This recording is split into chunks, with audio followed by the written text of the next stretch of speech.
자비하신 하나님께서 예수 그리스도를 통하여 우리를 다스려 주시니 감사드립니다. 말씀과 성령으로 다스리시는 그리스도의 통치에 순종하여 하나님께 영광을 돌리고 주님이 주는 복을 풍성히 누리는 복된 하루가 되게 하여 주옵소서. 거룩하신 예수님 이름으로 기도드립니다. 아멘. 찬송가 543장입니다.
역대상 4장 9절부터 10절 말씀입니다.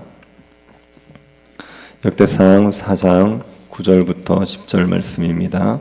4장 전체가 본문인데 9절 10절만 교독하도록 하겠습니다.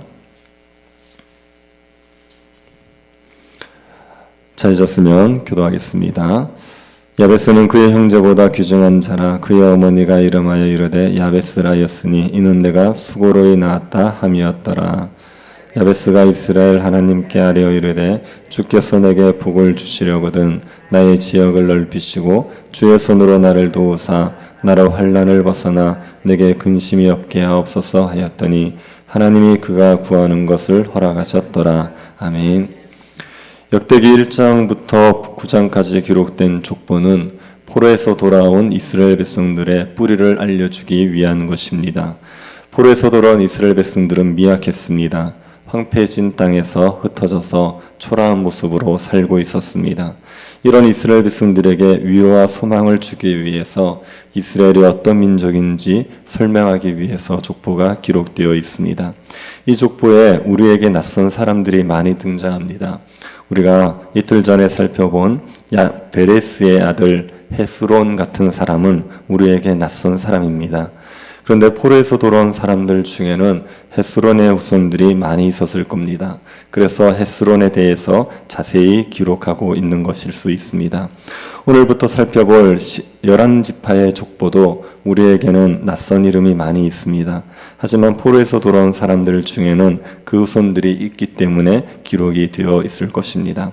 족보를 살펴보는 것이 우리에게 쉬운 일은 아니지만 이 족보 안에도 우리에게 주시는 메시지가 있기 때문에 자세히 한번 살펴보도록 하겠습니다.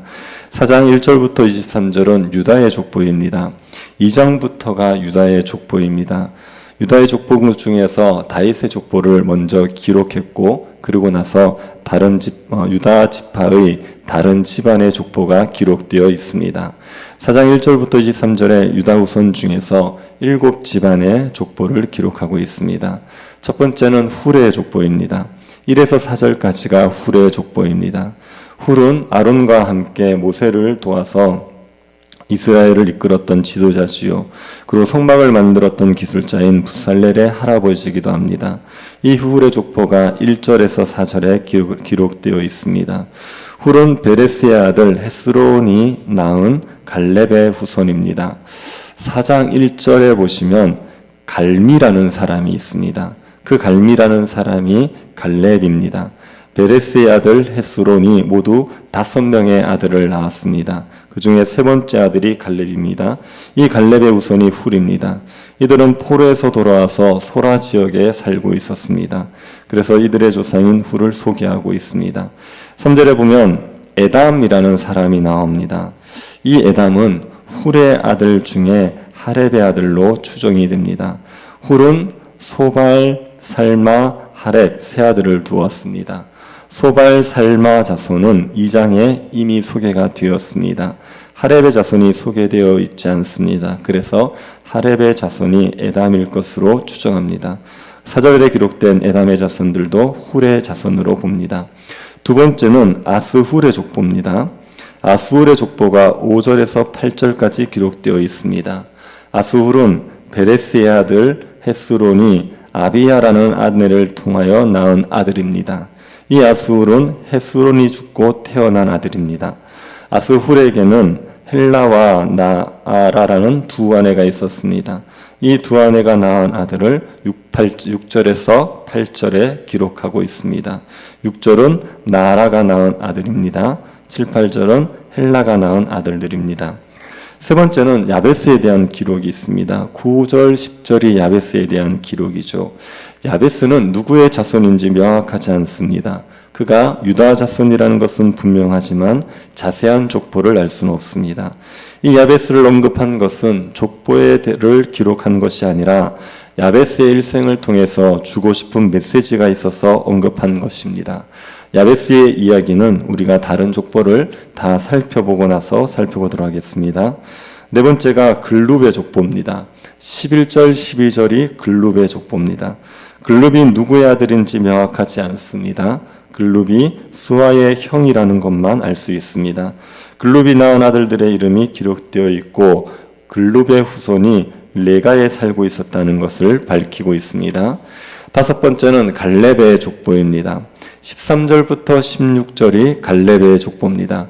여기에 나오는 갈렙은 우리가 잘 아는 갈렙입니다. 여호수아와 함께 가나안 땅을 정탐하고 가나안 땅에서 헤브론을 차지했던 갈렙입니다. 갈렙은 여분네의 아들입니다. 여분네의 또 다른 아들이 그나스입니다. 그리고 여분네는 그나스 사람이기도 했습니다.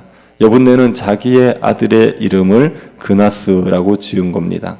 그나스의 아들 중에 온니엘이 있습니다. 그러니까 온니엘은 갈렙의 조카가 되지요. 그리고 갈렙이 드비를 정복함으로 그리고 온니엘은 드비를 정복함으로 갈렙의 사위가 되었습니다.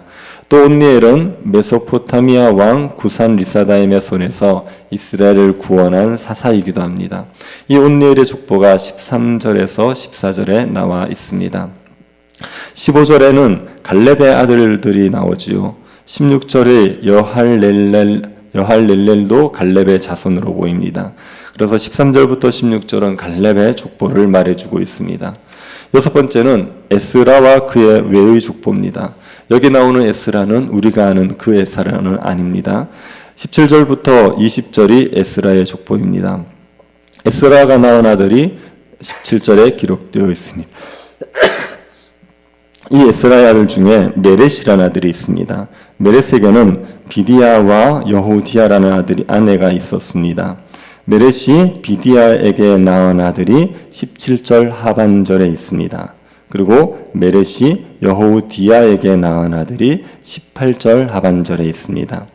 19절에 보면 나함의 누이인 호디야, 그리고 20절에 시몬, 그리고 20절 하반절에 이시, 이 사람들은 누군지 정확히 모릅니다. 일곱 번째는 슬라의 족보가 있습니다. 슬라는 유다의 셋째 아들입니다. 유다의 첫째 아들이 엘이었고 둘째 아들이 오난이었습니다. 그리고 셋째 아들이 슬라입니다. 유다의 첫째 아들과 둘째 아들은 하나님 앞에서 악을 행하다가 죽습니다. 그래서 셋째 아들 슬라가 장자가 되죠. 이 슬라의 족보가 21절부터 23절에 기록되어 있습니다. 슬라의 자손들은 장인들입니다. 세마포 짜는 자가 되거나 토기장이가 되었습니다. 이들은 왕을 위해서 일을 하던 사람들입니다. 또 유다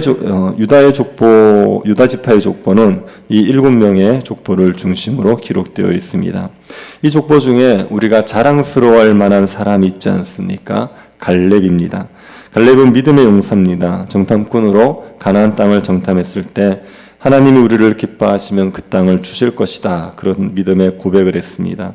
그래서 갈렙은 출애굽 1세대들이 다 멸망하는 중에도 살아남아서 가나안 땅에 들어가지요.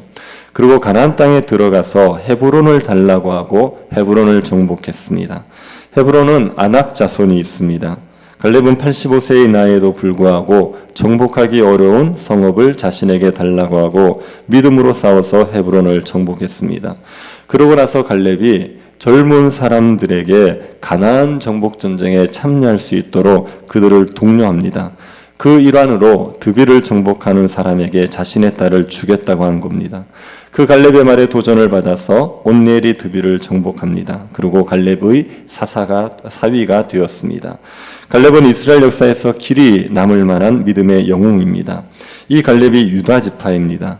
그러니 유다 지파 사람들은 갈렙으로 인하여서 자부심을 가질 수 있었을 겁니다. 그리고 갈렙이 가졌던 신앙으로 도전을 받는 겁니다.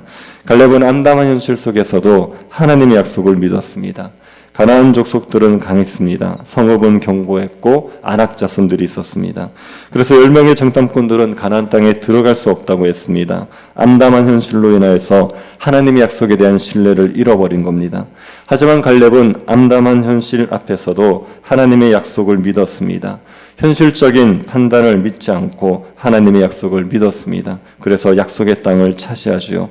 포로에서 돌아온 이스라엘 백성들은 갈렙의 믿음을 본받아야 됩니다. 현실이 암담하더라도 하나님의 약속을 믿어야 됩니다. 포로에서 돌아온 이스라엘 백성들의 현실이 아무리 암담해도 하나님께서 회복시켜 주실 것이라는 약속을 믿어야 됩니다. 갈렙과 같은 믿음을 가져야 되지요. 역대기 기자가 유다 지파의 족보에서 갈렙을 언급하는 이유는 이런 이유일 것입니다. 갈렙의 믿음을 본받기를 바라는 마음일 것입니다. 그리고 역대기 기자는 야베스의 이야기를 통해서 이스라엘 백성들에게 도전을 주고 있습니다. 야베스는 태어날 때 불우한 환경에서 태어났습니다. 그런데 야베스는 그 형제들 중에 존귀한 자가 되었습니다. 구절을 한번 보시기 바랍니다. 야베스는 그의 형제보다 귀중한 자나 그의 어머니가 이름하여 이르되 야베스라 하였으니 이는 내가 수고로이 낳았다 함이었더라. 야베스의 족보를 자세히 알 수 없습니다. 야베스가 누구의 자손인지 정확히 알 수 없습니다. 하지만 유다 자손인 것은, 유다 지파인 것은 확실합니다. 이 야베스는 그 형제들 중에 귀중한 자가 되었습니다. 그런데 태어날 때는 불우한 환경에서 태어났습니다. 그것을 어떻게 알 수 있습니까? 야베스의 이름의 뜻이 고통입니다. 이 이름은 어머니가 지은 이름입니다. 야베스의 어머니가 아들을 낳고 나서 이름을 고통 이렇게 지었습니다. 보통 아들을 낳고 나면 기쁨 이렇게 짓는 게 맞지 않겠습니까? 그런데 야베스를 낳은 것이 이 어머니에게는 고통인 거죠. 야베스를 키우는 게 너무 어려우니까 아이의 이름을 고통 이렇게 짓는 겁니다. 야베스는 어릴 때부터 환난 가운데, 어려움 가운데 살았던 사람입니다. 그래서 그런 이 야베스가 그 고통 가운데 하나님께 부르짖습니다. 10절을 보시기 바랍니다. 야베스가 이스라엘 하나님께 아뢰어 이르되 주께서 내게 복을 주시려거든 나의 지역을 넓히시고 주의 손으로 나를 도우사 나로 환난을 벗어나 내게 근심이 없게 하옵소서 하였더니 하나님이 그가 구하는 것을 허락하셨더라. 야베스는 하나님께 복을 주시기를 구했습니다. 자신의 지역을 넓혀주시고 자신을 환난에서 벗어나 근심이 없게 해달라고 간구했습니다. 하나님께서 그 간구를 들어주신 겁니다. 그래서 야베스는 형제들 중에 가장 귀중한 자가 되었습니다. 야베스는 고통스러운 현실 속에서 환난을 겪고 있었습니다. 그런데 하나님께 간구하자 하나님께서 환난에서 벗어나 근심이 없게 하시고 복을 누릴 수 있게 해주셨습니다. 이 야베스 이야기가 포로에서 돌아온 이스라엘 백성들에게 위로와 소망을 주지 않았겠습니까? 포로에서 돌아온 이스라엘 백성들도 지금 환난을 겪고 있습니다. 암담한 현실로 인하여서 고통을 겪고 있습니다. 그런데 하나님께서 얼마든지 환난에서 벗어나 근심이 없게 해주실 수 있지요. 잃어버린 땅을 되찾고 잃어버린 영광을 다시 회복시켜 주실 수 있습니다. 야베스를 형제 중에 귀중한 자가 되게 하신 하나님께서 이스라엘 백성들도 모든 민족 중에 뛰어난 민족이 되게 해주실 수 있습니다. 야베스의 이야기는 포로에서 돌아온 이스라엘 백성들에게 위로와 소망을 주는 이야기입니다. 우리도 갈렙과 야베스를 통해서 위로와 소망을 얻을 수 있기를 바랍니다. 우리의 현실이 암담하더라도 하나님의 약속을 신뢰할 수 있기를 바랍니다. 현실만 보고 절망하지 말고 약속을 믿고 소망을 가지십시오. 하나님께서 우리를 얼마든지 환난에서 벗어나 근심이 없게 해주실 수 있습니다. 우리의 지역을 넓게 해주실 수 있습니다. 우리가 복을 누리도록 하나님께서 은혜 베풀어 주실 수 있습니다. 하나님께서 우리에게 주신 약속을 이루시고 우리를 복되게 하실 것을 믿고 환난 가운데서도 소망을 잃어버리지 않는 주의 백성들이 될 수 있기를 간절히 바랍니다.